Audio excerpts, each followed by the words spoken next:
तो तुम थोड़ा सा दिमाग चलाया करो। राजन सिंह चुकुट तुमको हम बोल रहे हैं। तुम अगर खेसारी लाल यादव का नाम लेना छोड़ दोगे ना, सिर्फ 15 मूर्ख है जो कि खेसारी भैया के गंगा किनारे जो गाना है छठ का, इस पे एक वीडियो बनाया है जिसका नाम है राजन सिंह चुकुट। चोरी तो किए थे कौन भैया, पिया दुलारे के बाद, लेकिन खेसारी भैया छठ के सिग्नल ही लाए हैं। इस पे चाहते तो मतलब लोग गीत ला सकते थे। भोजपुरी में एक तरफा राज करने वाले खेसारी लाल यादव या फिर ट्रेंडिंग स्टार, दबंग स्टार, जो भी बोलना है बोल लीजिए, कह लीजिए, सब उनमें शूट करता है। जी हाँ, उनका एक पहला गाना आता है छठ गीत, और आते ही भोजपुरी में धमाल मचाता है। और व्यू का भी बात करें तो 1.5 मिलियन क्रॉस हो गया है। और वही लाइक की बात कर ले तो 1,62,000 लाइक मिल गया है, और कमेंट 23,000 मिला है।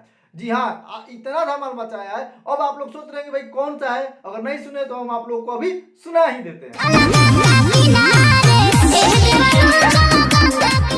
नमस्ते, प्रणाम। चलो गंगा किनारे, आए हाय हाय।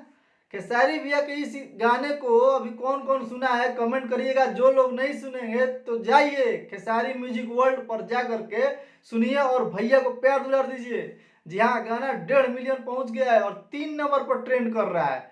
भाई खेसारी भैया का गाना इसी ट्रेंड नहीं ना करता है, उनका नाम ही है ट्रेंडिंग स्टार, और उनके फैंस का ये नाम रखा हुआ है ट्रेंडिंग स्टार, दबंग स्टार। खेसारी लाल यादव अपना नाम खुद से नहीं रखते हैं। जी हाँ, और कुछ कलाकार जो है कि खुद से ही अपना नाम के आगे कुछ लगाते हैं, उनका वो काम नहीं होता है लेकिन नाम में लग जाता है। और खेसारी लाल यादव के काम के बदौलत, उनके मेहनत के बदौलत उनका नाम पड़ता है कि भाई खेसारी लाल यादव का नाम ट्रेंडिंग स्टार है, फिर दबंग स्टार है, या हिट मशीन है। मतलब जो भी नाम खेसारी लाल यादव को पड़ता है, उनके काम के बदौलत उनके फैंस बताते हैं। ठीक है, अब बताते हैं एक मूर्ख है जो कि खेसारी भैया के गंगा किनारे जो गाना है छठ का, इस पे एक वीडियो बनाया है जिसका नाम है राजन सिंह चुकुट।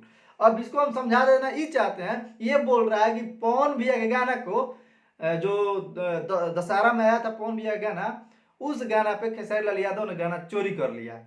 तो हम इसको पहले बता देते हैं कि वो गाना सीजनली था, दशहरा बीत गया, अब खेसारी भैया का छठ का आया है। अगर चोरी करना होता तो इस दशहरा में ही उनका कॉपी कर सकते थे, तब हम मानते कि खेसारी लाल यादव चोरी किए हैं। दूसरी बात, पवन भैया भी किसी का कॉपी किए हैं पियावा दुलारे का, उसके पहले पियावा दुलारे आया था। जी हाँ, तो ये चोरी नहीं बोलते हैं, सीजनली गाना है, बस सीजन में ही बजता है। अब छठ का गीत आया है तो छठ के बाद कोई बजाएगा, अब उसके बाद कोई और कॉपी करके गा दे तो उस चोरी में नहीं आएगा। ठीक है, चोरी तो किए थे पवन भैया पियावा दुलारे के बाद, लेकिन खेसारी भैया छठ के सीजनली लाए हैं। इस पर चाहते तो मतलब लोग गीत ला सकते थे। ठीक है, तो तुम थोड़ा सा दिमाग चलाया करो। राजन सिंह चुकुट तुमको हम बोल रहे हैं। तुम अगर खेसारी लाल यादव का नाम लेना छोड़ दोगे ना, सिर्फ 15 दिन या 10 दिन, तुम्हारा वीडियो का व्यू जाके देख लेना कि 0 हो जाएगा। क्या हो जाएगा? गोल। तुम जब तक खेसारी लाल यादव का नाम लेते हो तब तक तुम्हारा वीडियो चलता है, और तुमको पता भी है कि खेसारी लाल यादव का नाम लेंगे तब भी हमारा वीडियो चलेगा। और आप लोगों से बात बता दें कि 2 दिन से हम वीडियो नहीं बना रहे थे, उसके लिए सॉरी। और हम थोड़ा सा बिजी थे इसलिए नहीं बना पा रहे थे। खेसारी भैया का 1 से 1.5 दिन हो गया गाना आए हुए और हम वीडियो नहीं बनाए थे, लेकिन हम जहाँ भी थे हमसे रहा नहीं जा रहा था, लेकिन क्या करें, मजबूरी था, इसलिए नहीं वीडियो बनाए थे। बाकी आप लोग मेरे वीडियो को प्यार दुलार दीजिए और ऐसे ही सपोर्ट करते रहिए भाई को। बाकी तो सबको रेलते रहेंगे, चाहे जो भी खेसारी भैया के लिए गलत सही बोलता है सबको। तो आप लोग अभी तक सब्सक्राइब नहीं किए हैं तो जरूर सब्सक्राइब करिए और वीडियो को जरूर लाइक करके जाइएगा, कमेंट करना मत भूलिएगा। चलते हैं, मिलते हैं अगले वीडियो में, तब तक के लिए जय हिंद।